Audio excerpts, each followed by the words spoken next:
বলেন, রাষ্ট্রের কথা বলেন, আর এই রাষ্ট্রীয় সম্পত্তিকে হাতিয়ে নেওয়ার জন্য তারা এই কংগ্রেসিরা ইয়ং ইন্ডিয়া কোম্পানি নামে একটা কোম্পানি ফরমেশন করেন এবং আমাদের এই যে ন্যাশনাল হেরাল্ড যে সংস্থার একটি অবাণিজ্যিক সংস্থা, তার শেয়ার হোল্ডার কিনে নিয়ে এই ইয়ং ইন্ডিয়া কোম্পানি যে কোম্পানি ফরমেশন করা হয় সেই সমস্ত টাকা, সমস্ত সম্পত্তি ন্যাশনাল হেরাল্ডের সমস্ত সম্পত্তির মালিকানা হয়ে যান।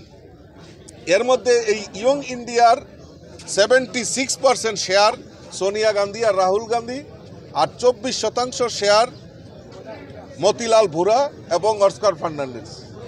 আজকে তারা দুইজন নেই, কিন্তু এই সোনিয়া গান্ধী এবং রাহুল গান্ধী তারা এই দেশের যে মানুষের যে টাকা নয়ছয় করা সেটা প্রমাণিত হয়েছে। আমরা ধিক্কার জানাই। আমরা সমস্ত ভারতবর্ষে এই কংগ্রেসীদের যে নৈতিক অধঃপতন, এই যে চরিত্র, এইটা জনসমক্ষে তুলে ধরার জন্য আমরা প্রতিবাদ মিছিল সারা ভারতবর্ষে ভারতীয় জনতা পার্টির নেতৃত্বে হচ্ছে, যুব মোর্চার নেতৃত্বে হচ্ছে। আজকে আমরা আগরতলা শহরেও আমাদের ভারতীয় জনতা পার্টির ত্রিপুরা প্রদেশের যুব মোর্চার সিদ্ধান্ত নিয়েছে তার জন্য একটা প্রতিবাদ মিছিল, এবং এই দেশের সম্পদকে কিভাবে কংগ্রেসীরা নষ্ট করেছেন, কিভাবে তাদের ব্যক্তিগত সম্পত্তিতে রূপায়িত করেছে, তার জনসমক্ষে তুলে ধরার জন্যই আমরা আজকে এই প্রতিবাদ মিছিল করছি।